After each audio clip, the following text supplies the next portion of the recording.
All right, brother. What's up? Good to see you again, man. Good to see you too. How you doing? You seem a little flustered. I'm flustered. I don't even know. I went downstairs a minute ago, and my wife's down there, and my kids are homeschooled, and she's teaching them and stuff. And I went down there, and I just said, I'm just like so frustrated. She's like, about what? I'm like, I don't know. I have Everything. no idea. Like everything and anything. Don't freaking piss me off today. And here's the thing I was thinking of. I'm getting off a weekend. It's a high, actually. Brecken went down. He competed in Massachusetts for regional powerlifting. He qualified for nationals as a 13-year-old. He qualified for 14 and 15-year-old nationals as a 13-year-old.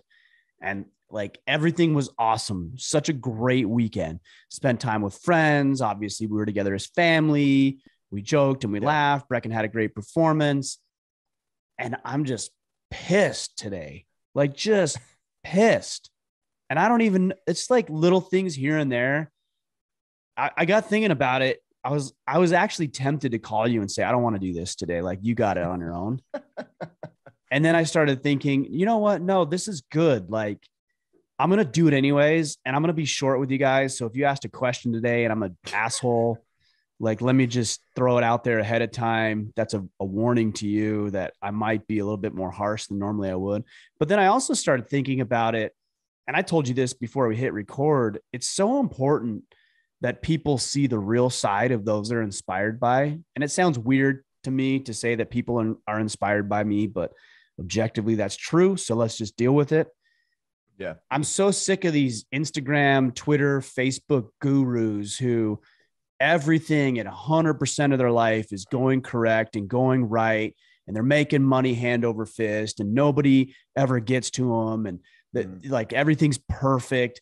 That ain't reality, guys. And so I'm pissed today for no specific reason. And for every reason, I'm pissed off.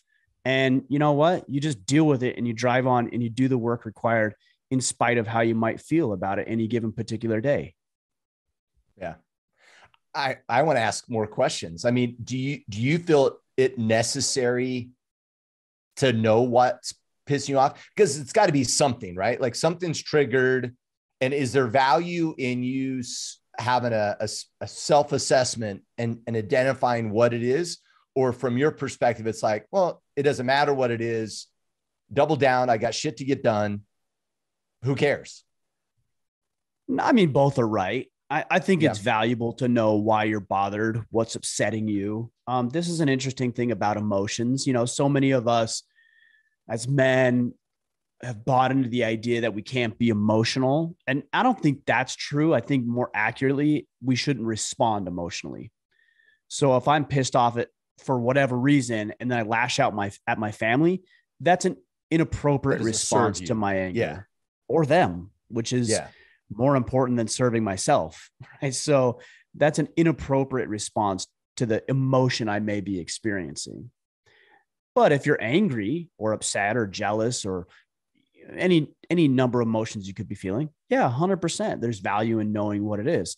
Sometimes you may just have woke up on the wrong side of the bed. Maybe you didn't get the sleep you needed. Who knows? Maybe that's what it is. Maybe with the time change, it's like that messed with my sleep schedule and that screwed it up. But 100%. I think there's value in knowing what it is.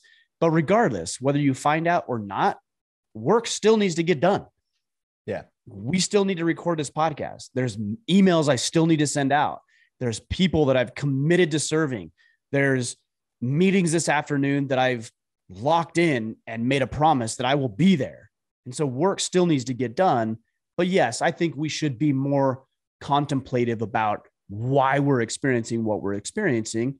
So 2 reasons: we can figure it out and maybe come to some solutions, or more long-term, realize, okay, that whatever that is, whatever that trigger was, doesn't serve us. So be very, very cautious and tread lightly on that particular issue so that you can be as productive as you possibly can for your people and yourself too. Yeah.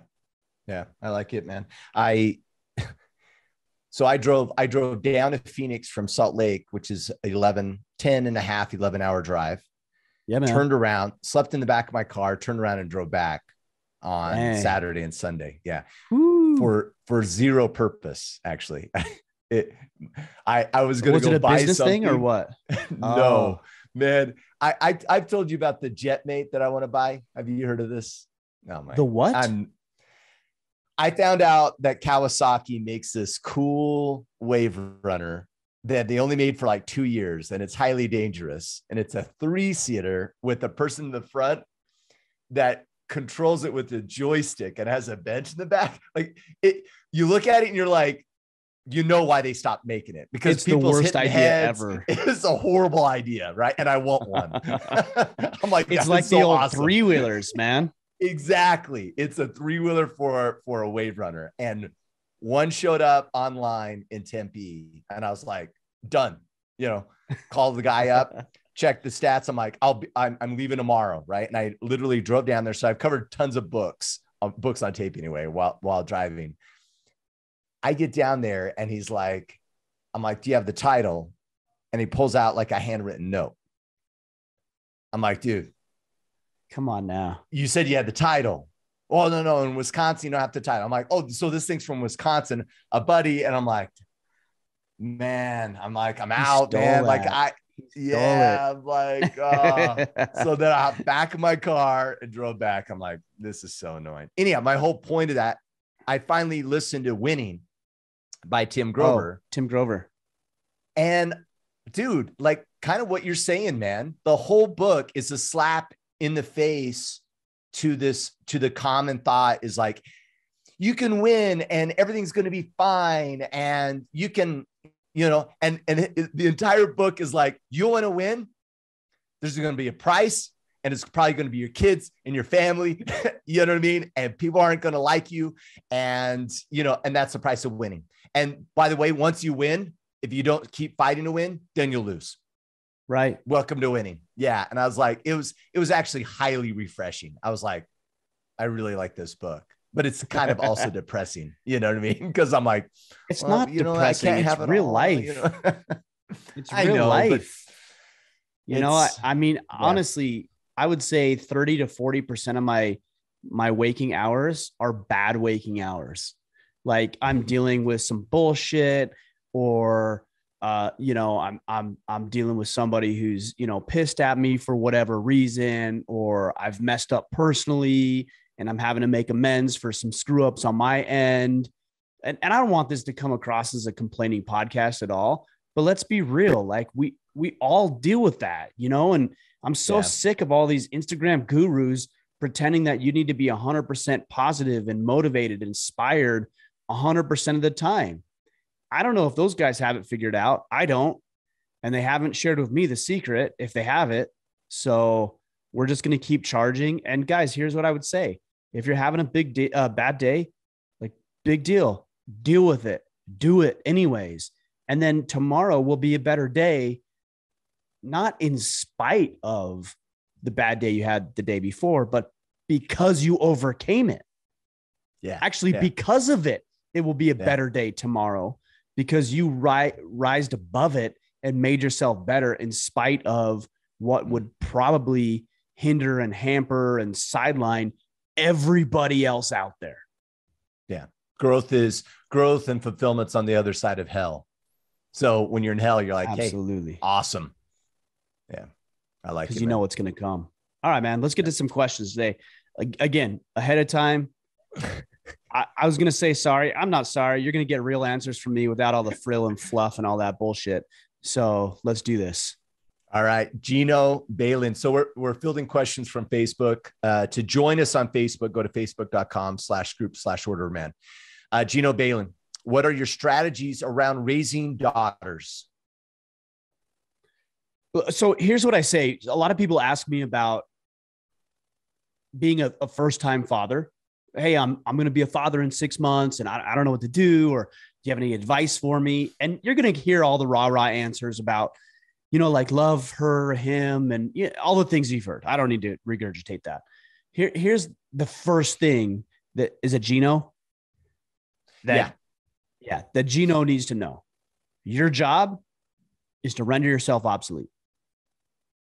Gino, your job right now is to put yourself out of work. When you realize that, everything else is measured as a litmus against that mindset. So when you have your son or daughter who's out of line or who needs to be disciplined or who has a moment in time which will create a powerful learning opportunity, remember, you got to filter it through the lens of rendering yourself obsolete, because we get so clouded, and this is human nature. Yeah. We get so clouded behind the fact that those are our children and we need to bubble wrap them and coddle them and preserve and protect. And we certainly do. But we also need to remember the long-term play, which is that you're not raising children, you're raising adults. And so your job is to filter your discipline, your conversations, your experiences through the lens of putting yourself out of work. And when you do that, you can have more meaningful discussions with your kids, because at this moment in time, does your daughter need to come in and need you to come in and rescue her? Probably not. In fact, what she might need in this moment in time is a little structure, is a little guidance, is a little discipline, is a little tough love, for example. The other thing I would say, so that's generally. The other thing I would say is the world doesn't care that it's your daughter. The world doesn't care that that's a female. Okay. There's sex predators out there. There's people who will prey upon the weak, and physically women, I'm not going to say are weak, but they're physically anyways, not as strong as men. And so the world, whether it's another man or a potential boyfriend or a bot, like, she's going to find herself in a compromising situation. And it's your job to empower her. And people say, oh, it's horrible, toxic masculinity. Call it whatever you want. It's the reality. So let's face reality, which is that she is vulnerable. Okay. She, as a woman or a future woman, she's a young lady right now, is more vulnerable inherently than a man or a young man. Yeah. Well, but I would even argue that if you have a boy that's skinny, physically incapable, and is weaker than the average boy, then what you're saying is also equally equivalent to them too. Agreed. Right? Like, hey, you got to be worried, son. You're skinny and anyone can beat the shit out of you. So people are going to take advantage of you. You're a target. It's a good point. So Jocko, I was listening to this podcast. This was probably a year or so ago, and him and Echo were talking, and they said, men make themselves a target by what they have temporarily. So if you're perceived to have money on you, you might be the target of some sort of crime based on somebody wanting your money, right? Yeah. So it's a temporary situation. Women have what men want 100% of the time. Like, they don't get to absolve themselves of having what men want naturally. Yeah. It's there 100% of the time. So they need to remain very aware, very vigilant. And I also think, and I know this is going to rub a lot of people the wrong way, I honestly believe that women are more naive generally than men.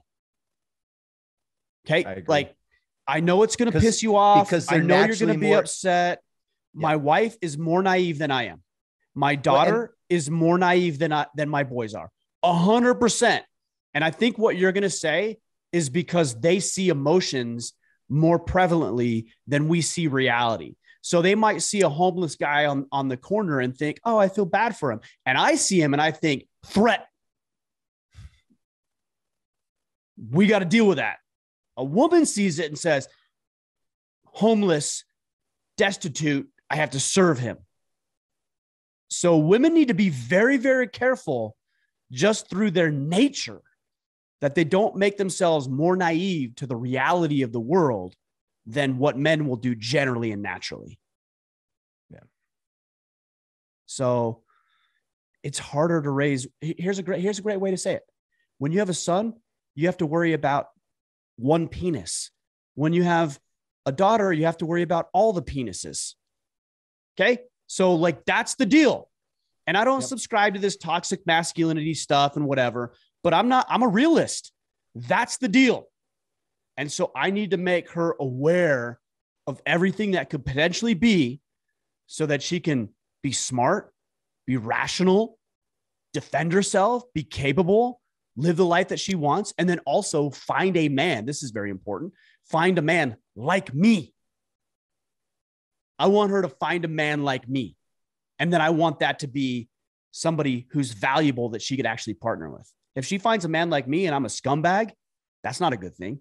I want to be the epitome of the example. So she measures every other Joe Schmo and Billy Bob out there against me. And then she decides if this is somebody she wants to partner with for the rest of her life.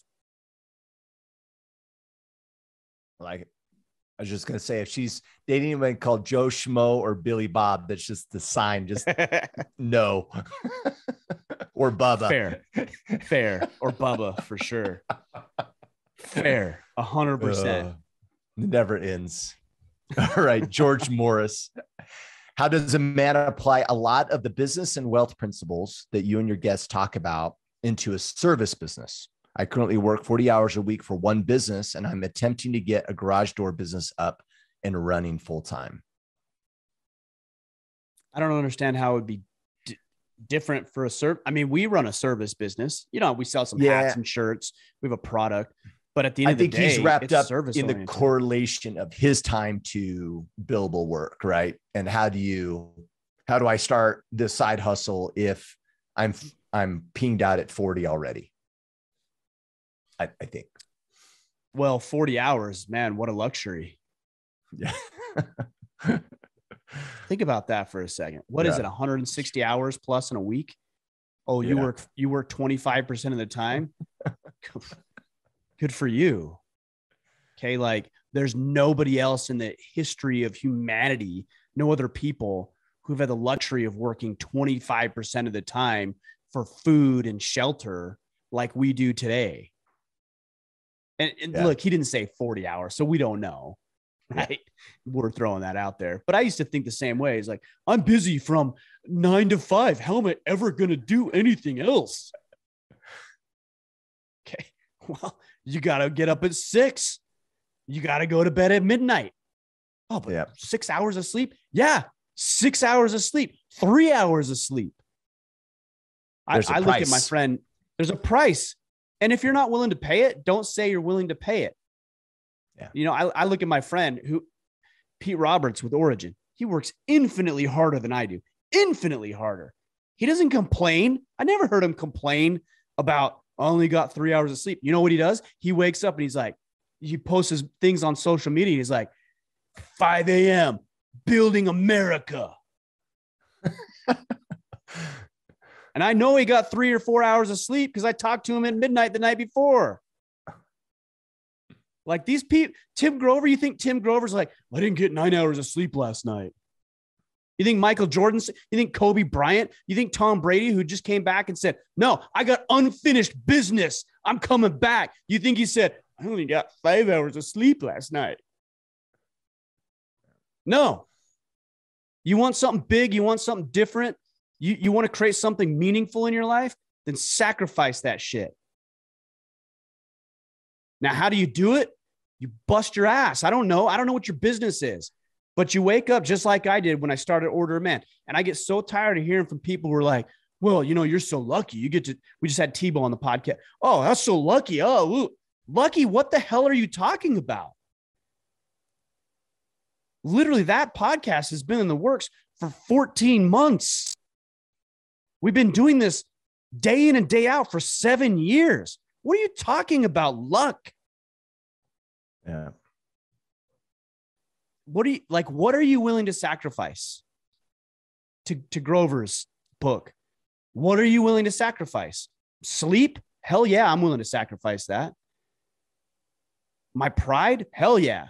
Yeah, I can't tell you how many times I've got ignored and shut down and mocked and ridiculed. I pulled up an article the other day about somebody who literally spent time creating an article about why I'm a horrible human being. And all I could do was laugh because I thought, what a loser.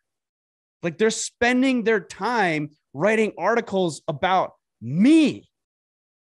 Like, what a loser. So how do you translate it?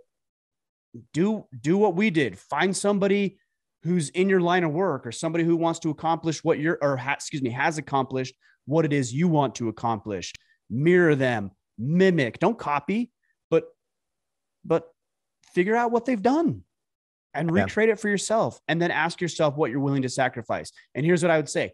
If you're not willing to pay the price, it's okay. Like, it's really okay.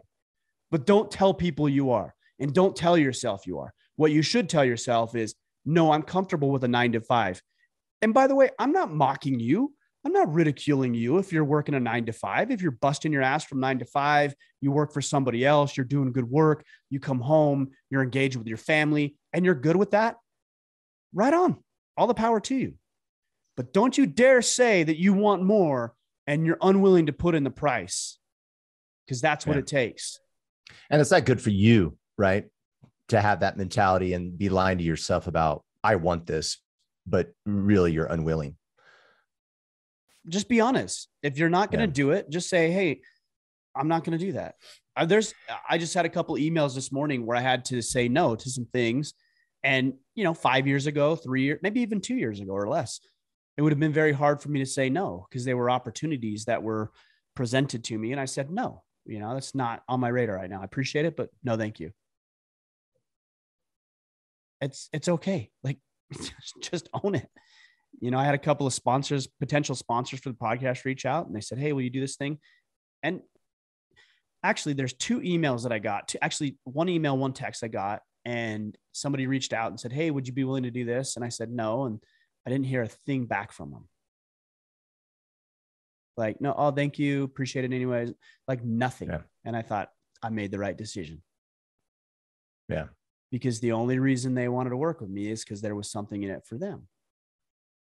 So learn to say no to the things that are distracting you. Learn to say yes, figure out what you're going to sacrifice for and what you're not, and then just own it. Like, nope, not going to do that. No more fear of missing out, no more FOMO, none of that. Nope, not going to do that, because I made my decision to do this instead, or not do this, and then live with that. George mentions, time being part of his question. And I can't help but maybe just point out an obvious thing that it took a while for me to learn. And I think he makes this point in Rich Dad, Poor Dad, but ultimately there's only so much you can do when your billable time is tied to you, right? Like, that's not a passive income, right? It doesn't really get passive until you have people working on your behalf, right? And then you can remove yourself from what you're doing to do something else, right? And so don't get locked into the trap.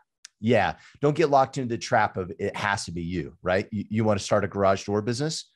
Does it have to be you to install a garage door, right? Do you have someone else to install the garage doors and you're providing guidance and oversight instead?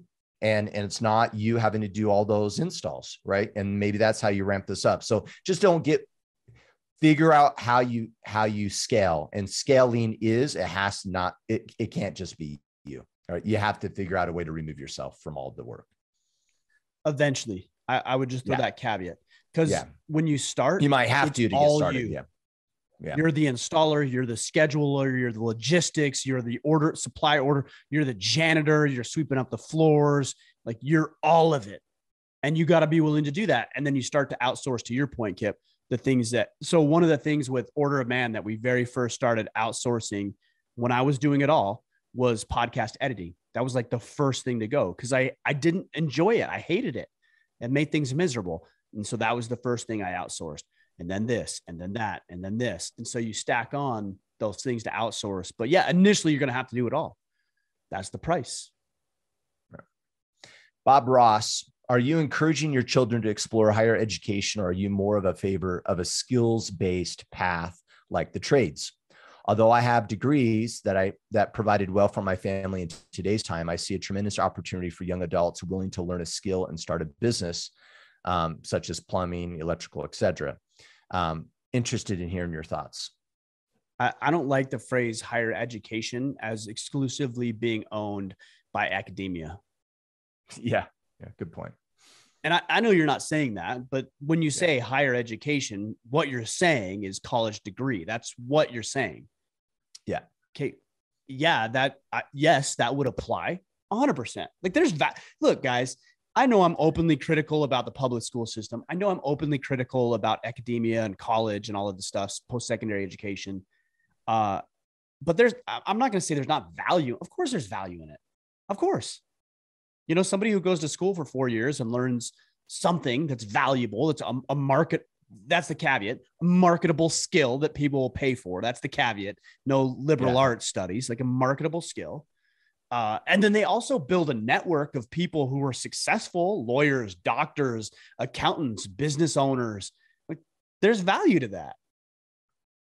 But to say that it has exclusive rights on higher education, no, I'm still learning every single day. In fact, I'll run circles around college professors that study liberal arts. Now, they may be able to tell me why genders aren't what they seem to be, and there's 100 different genders, and they might be able to look at a Picasso painting and say, tell me why, you know, my 5-year-old couldn't paint that thing. But at the end of the day, I'm going to create a business that millions of people are engaged with, and I'm going to make millions of dollars because those people are voting for value with their pocketbook. Do I have less higher education? Yes, I have less formal college education, but I have more higher education than those individuals who have to rely on the Ponzi scheme of higher education. Right? I got to go get my doctorate so I can come back and be a professor to teach all these other poor saps how to do the same thing. That's a Ponzi scheme. That's a pyramid scheme. I ain't involved in that. So trades, yeah, trades are valuable. Mechanics, builders, contractors, engineers, electricians, 100% that's valuable. And I think that we would probably be better. I'm trying to flesh this out a little bit. Going back to a time when we were more interested in apprenticeships, you know, where a young man, for example, like my oldest son's a great example of this. He's from the time that I started podcasting, he was probably 6, 7 years old. He's always been hyper interested in what I'm doing.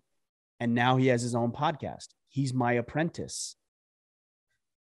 And then he's going to learn what needs to be. He's going to make more. If he goes down this path, and money isn't the only metric, but let's just say it's a metric of value. He's going to make more money probably before he's 18 than some of these people that go into quote unquote higher education, come out of and can't even find a job after spending 150 grand in these formal colleges. Now, my second son, not as interested in being behind a microphone. He's very interested in technology. He loves to build. He's very good at math. He likes graphic design. He likes video games. And not only that, he likes playing on the computer and coding. He has coding classes. And so I foster that. You know what he's going to start doing? He's going to be my designer. He's going to start building out. He'll be the one building out our websites. He's going to be the one doing our design for our logos because that's what he's interested in. And so I'm really, really interested in creating a family empire, but more importantly than that, really honing in on what these kids love to do, my 4 children, and then building out opportunities for them in that specific trade. Like, I don't need to teach my second kid how to communicate behind a microphone because he's just not interested. So why am I going to spend time doing that? Yeah, we're going to focus on what he's good at. And I think this journeyman or apprenticeship type route is going to be something that could be very valuable if more of us latched onto it. And I think the trades tend to go down that route because if you're going to go be a mechanic, for example, you're going to go work with a mechanic. But interestingly enough, doctors do this too. Like, I spent a lot of time in the dental industry as a financial advisor, lab time, but also they go do shadow work. Yeah. So somebody who wants to become a dentist will actually reach out to all the dentists in the area and say, "Hey, can I come shadow you?" Not only before they make the decision to take their exams, I can't remember what the exams are called right offhand, but they'll go shadow and like, is this even something I want to do? And then they'll take their exams and they'll take all the stuff to get into college, and then they'll keep shadowing while they're going to school. That's exactly what we're talking about. It's apprenticeship. That's a more valuable process than let's just teach you generally about everything, and then you'll be a loser at everything. Yeah, totally. Well, and a fun, and Bob, if you want to like dive into this some more, Google Bloom's taxonomy. It's actually a pyramid by which people retain and work with information. And it's really funny. The lowest level of that is the ability for me to hear something and recite it, AKA typical college education. That is the lowest level of understanding of something. And then you have those people turn around and teach. So generally speaking, like you want to learn anything, it's not through labs, right? Like it's not. One of my favorite words is the word heuristic. And it really means like it's learning through trial and error. And even from a corporate perspective, we hire consultants. Do you think I put them through a training? Oh, hell no. Right? There's the fire right over there. Hop in. That's our learning and development program. Yeah, because you can talk hypothetical all you want, but until you apply in scenario-based action and have quote unquote action learning, that's another kind of buzzword in learning and development area. Unless you're doing action learning, you're not going to retain it. You just won't.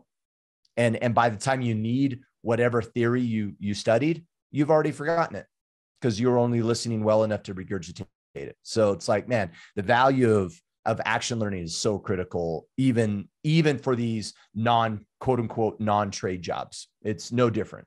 It's just, we don't promote it that way. Look, I agree with you. And not only that, I got a mortgage to pay. Yeah. So I need to go make some money, let's figure out a way to sell something like that. That's my language. People are like, oh, how do I create a business? You sell something.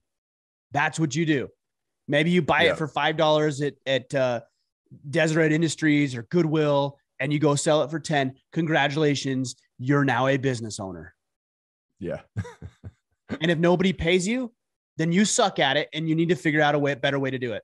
Or you can go into the university and teach somebody how to do it. Those are the two routes. Or tell them how to do it, not teach them. Yeah, just joking. Yeah. You are teaching them. You're teaching them how to memorize things. Yeah. And look, there's not wrong. Like, I need to know some basic stuff. Like, it's good to be able to memorize, to be able to retain. Yes. But you said earlier, the lowest tier, right? That's the foundation. You got that. By the time you're out of high school, like if you're in high school, there's no reason you shouldn't graduate with at least an associate's degree. At least an associate's degree. Yeah. Especially nowadays. What makes you say that, especially nowadays? Well, because that stuff's available to you, right? Like that was not available in small town Utah. That wasn't available to me. Yeah, like you could your senior year, you're virtually done with high school, and you could get free college credits and have an associate's degree by the time you're graduated. Nowadays, it's awesome. It's really kind of and also brilliant. It's free. Free, I know. That's you don't have to pay for it. Yeah. So parents, if you got kids and they're wanting higher education, they should come out of high school with at least associate's degree, if not a bachelor's. Because I'll tell you what, when I was a senior, I went to, art and seminary. And, here's one credit I got is I was a quote unquote teacher's aide for my football coach's women's weight class, which is an 18-year-old is freaking rad. Yeah. Because it's all the ladies and you're spotting them and you're spending. I'll spot you. Come on now. Like, that's awesome. I commend myself for landing that gig because everybody was after that. But did I need to spend, 6 hours or 8 hours a week or whatever it was doing that? No, probably not. Probably could have been doing something better with my time. That's funny. Talking about no, hold on. What was the resource? You said Bloom's taxonomy. Did I get that right? Bloom's taxonomy. Yeah, it's called Bloom's taxonomy. Of that, so I'll check that out. Yeah. Okay, cool. Good resource. Yeah, it's really cool. All right, Justin Schmidt. How does a man who never asks for anything from others asks for some sponsorship to participate in a once in a lifetime opportunity? And I have an alarm going off. Sorry. Weird. So okay, I like this. Now, I know because I don't want you to beat up Justin too harsh, but it's perfect segue into what we're talking about. I know. It's okay. Good. So ask for the sale. That's what you're asking for. Yeah. what you're going to get after me about is like, it's not a once in a lifetime opportunity. It's not. Okay. Yeah. So get off your high horse and get off the pedestal. Okay. It ain't a once in a lifetime opportunity. All right. Now that's out of the way. Okay, Kip, I won't be mean anymore about it. Yeah. Okay. How do you get over it? You ask for the sale. Like that's the only way. Yeah. That's like asking, how do I get over my fear of asking a woman on a date? Well, you just read a bunch of books and podcasts and watch YouTube videos about it. And then you're going to be amazing at it. How do I get over my fear of going to jujitsu? We'll just read the latest jujitsu magazine that just came out. And then like, you'll go in and you'll get your black belt. It's awesome. Okay, guys, how do you get over doing something? How do you get over your fear of going skydiving?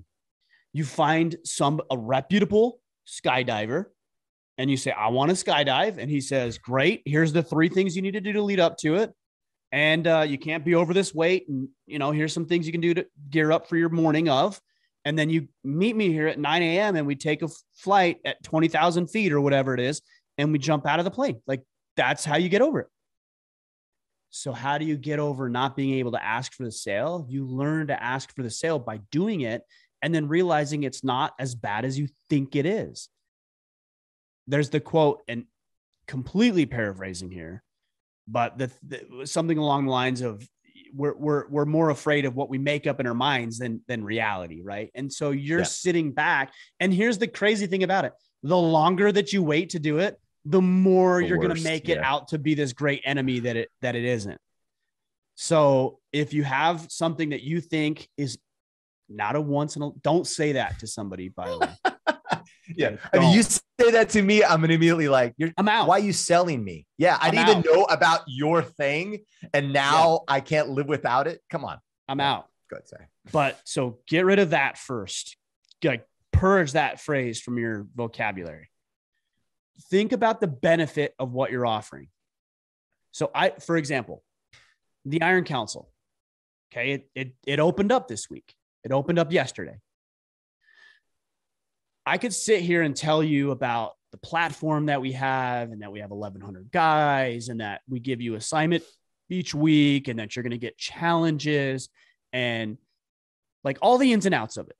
And for some of you might think, well, that's cool. I like that. I'll sign up. But for most of you, let me tell you what you're more interested in. Accountability. Yeah. You're going to band with men who care about you and care about themselves enough that they're going to call you on your bullshit. Camaraderie. To find other men who want to be on the same path, who want to win, who want to thrive, who want to succeed, who want to see you do it. You want to feel confident in yourself. Maybe you feel like you haven't been doing all you could be doing over the past 10 or 20 years of your life. And for the first time in your life, you want to feel confident. You want to wake up excited every morning. You want to have a system in place. You want to be executing on that system. At the end of the day, you want to feel good about who you are. When you walk by the mirror after you get out of the shower, you want to look at yourself and say, damn, I look good. When you're communicating with your wife, or when you walk by and you slap her on the ass, you want her to look at that way that she looked at you 15 years ago when you asked if she would marry you. That's what you want. You don't want a system. You don't want me to hold you accountable. You don't want a weekly challenge and assignment. You want all the shit that comes from it. Right? And so all of you listening to this are like, oh yeah, challenge and assignment, camaraderie. Well, but my wife looks at me just that certain way. I want that. Where do I get that? Yeah. And it's the tools and the systems we have in place that help you foster that. But I'm selling you on the vision on what could be, not necessarily how we do it. It's like, how do they say it? Sell the sizzle, not the steak. Everybody knows what a steak tastes like. I want to feel it. I want to hear, I want to feel the heat from the steak. I want to hear it, because as soon as I hear it, here's an interesting example. Every morning I go and I do a quick drive because I like it. And I go get a drink at the local convenience store, and I take my dogs with me. What's that? Your morning liquor run. I liquor up. First thing in the morning. That's what we're about here morning, in the without Iron fail. Council.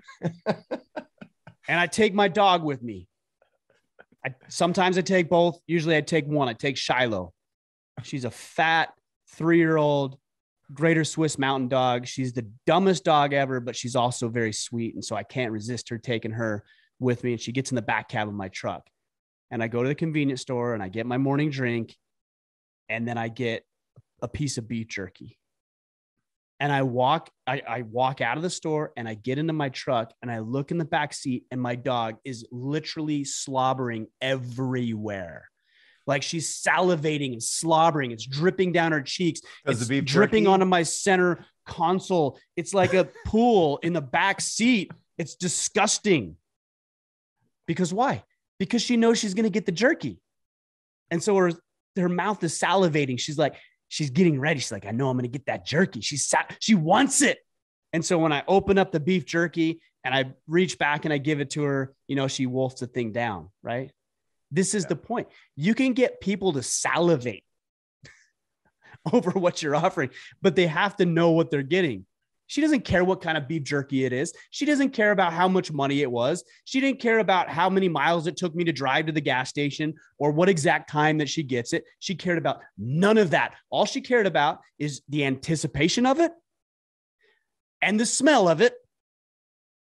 And that caused her to salivate.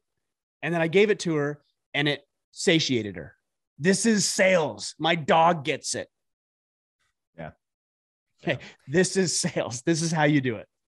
Yeah. And I can't help just to add, like, it gets a lot easier when you know the value, not just like, oh, I can regurgitate it and I have my elevator pitch kind of like it's not even selling, right? Like, I don't think I sell at all. Right. And the joke is that the company is like, Kip's one of our best sales reps. I don't sell. All I do is present opportunity for someone to consider. And I'm so opinionated about it and the value of it that it's almost like I'm excited about what I'm sharing, not because I'm trying to get you to buy anything. That's up to you. That's not up to me. You know what I mean? And I'm just presenting some opportunities. That just gets easier the more you believe in the product and or services that you're offering. If you really, truly believe. If you're trying to hoodwink people, it's going to come. We're all human. We know when someone's bullshitting. You know what I mean? We know when you're trying to be sold, and that doesn't feel good. You know what I mean? So just believe in what you're doing. I agree. I agree 100% up to the point about salesmen. So I think this is where we differ. I'm 100% a salesman. I'm 100% a marketer. I have no issue saying that. I've told you that before. I want to sell you on, but to your point, I also believe in it.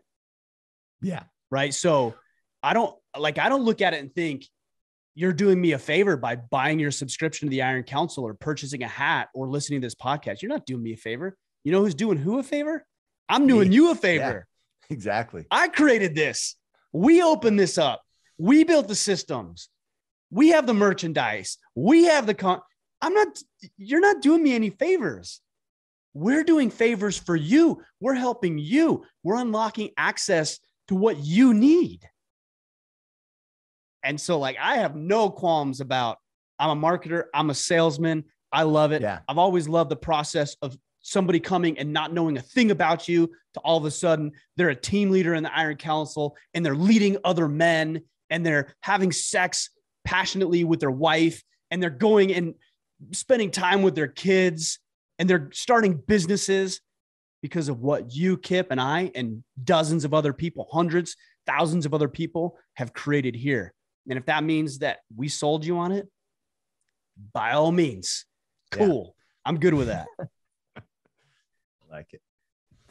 All right. When's your hard stop? Let's take one more. Okay.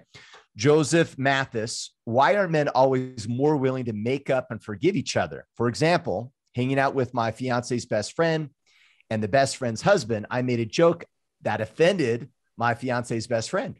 Not knowing anything was off, I later got a text from her husband saying, "Don't ever disrespect my wife again." I told my fiance and she got into an argument with her friend. Me and the husband went out and hung out the next night, whereas my fiance and her best friend argued for another week. It's so easy. The answer is so easy. Respect. Hmm. You respect him.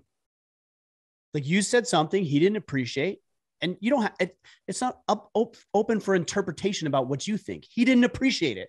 He didn't respect it. He didn't find it funny. And he had the balls to say, don't you ever say that again. And you know what? Whether you're willing to admit it or not, you respect him more for it. And Totally. you're inspired by him. You respect him. So you're like, look, we didn't agree, but I respect that. And also women are more conniving by nature. Like a man should just come out and say, hey, don't you ever say that again. And then you respect it. A woman's like, she won't say that, but she'll go behind her back and she'll blast you to her 10 closest friends. That's not respectable behavior. And that's why women have such a hard time reconciling. You remember when you're a kid in elementary school and you got in a fight, like a fist fight with your best friend, and after, or maybe he wasn't your best friend, but afterwards he was. You were friends after you beat the shit out of each other. Yeah. You know what I'm saying? It's called respect, because you're willing to say what needs to be said. You're willing to confront the challenge, and he's willing to confront it. And it's so rare these days that when somebody does it, like Kip, if you said something to me and you said, hey, Ryan, you know, this one, you're a real jerk on that podcast. Maybe you ought to tone it down. I don't either, whether I agree or disagree with you, I'm going to respect the fact that you said it.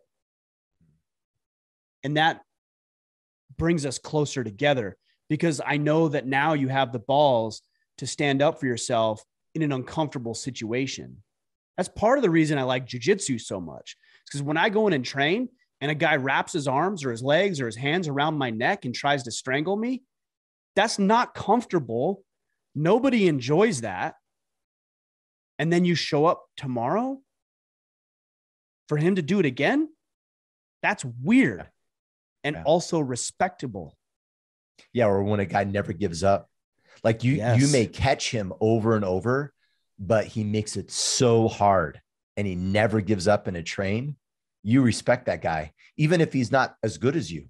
You're like, I respect him because the way he rolls, versus maybe sometimes you get a guy, don't get me wrong, it's respectable that they still show up, but we've seen, or I'm sure we've both rolled with guys where, like, you know, they give up, you feel it, you know, and you're like, you know, you might lose a little respect for him. Yeah, you know, because you see them giving up. You're inside. You're like, I don't want. Again, whether you're willing to vocalize it or not, in your heart of hearts, you're saying to yourself, that guy I don't want in my corner because he's bitching out right now. Yeah. The one thing I try to do when I train jiu-jitsu is I think about somebody I train quite often with, Ryan Daggett. He's a black belt. You know Ryan. Yeah. He's probably 6'4", 6'5". I don't know how tall, 6'3", 6'5", somewhere in there. He's long. He's got long limbs. He can literally like strength, grab you like with his feet, like grab you like their hands, and then throw you in a triangle.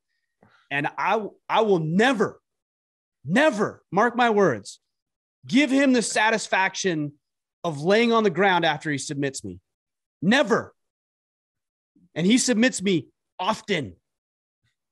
And every time he submits me, I tap, because that's what we do. You got me, reset, and I go right back to it 100%. I will never lay on the ground. I'll say, hey, you got me. Good job. Good move. We'll laugh, we'll joke, but I'll never lay on the ground and not go right back to it unless I'm passed out, which has happened. Love it. Love it. Well, there's certain guys at Unified. If Damon goes, Kip, one more round, I've never said no to him. No. Why would you say no? Even if I'm done. Not. Even if I'm done, I'm like, hey, you know, I'm done for the day. He goes, Kip, one more. I'm like, yep. Yes, let's go. 100%. And then you go 100%. Yeah. By the way, that's something you need to, don't ever turn down training with a higher belt than you. Yeah. If you're a white and a blue asks you to train, you go train with that person 100% of the time. There's no, I'm tired, I'm taking, no. You go. He paid you the respect that he wants to. Lower belt, that's subject to interpretation, because, you know, I've seen black belts turn down rolling with white belts, which makes sense because Because they're dangerous. It's dangerous. Exactly. Okay. But if an upper belt asks you to roll, you roll 100% of the time. Yes. And then you go 100% every time. Yeah. So the answer to the question is respect. That's why women generally, again, have a harder time confronting hardship. So they'll go behind and they'll be conniving and they'll work around and they'll blast people and they'll do some conniving shit. Men, by the way, men do this too, but men who are acting like men are more inclined to say, no, Kip, you did this thing and I didn't like it and I didn't appreciate it. And I just wanted to tell you. So there it is. And that's respectable. That's respectable behavior. Yeah. And would you say Jordan Peterson makes that distinction of being men are typically more disagreeable? Would you say this is the same thing? No, or like openly women are just is probably what this is. Because I think women are just as disagreeable, but then they'll go behind and they'll be, like I said, they'll be conniving. Like women, there's things that women don't like just as much as men don't like. It's the way that we approach it. So if I don't like something, I consider it a threat and I'm going to deal with that threat head on because I have the strength and the conviction to do it. But a woman has the relational power to do it. So she won't. Here's what a woman will do. If a woman does something to another woman that she doesn't like, she will go to her 20 friends and she will absolutely destroy that lady with the 20 other relationships that she has. That's because they're relational by nature. Yeah. You do something I don't like, I'm going to come at you and I'm going to say, F you, Kip, you're out. You're not doing the podcast anymore. And you're not part of this anymore. Because it's not about relational. It's about confrontational at that point. Right. So that's the difference. Yeah.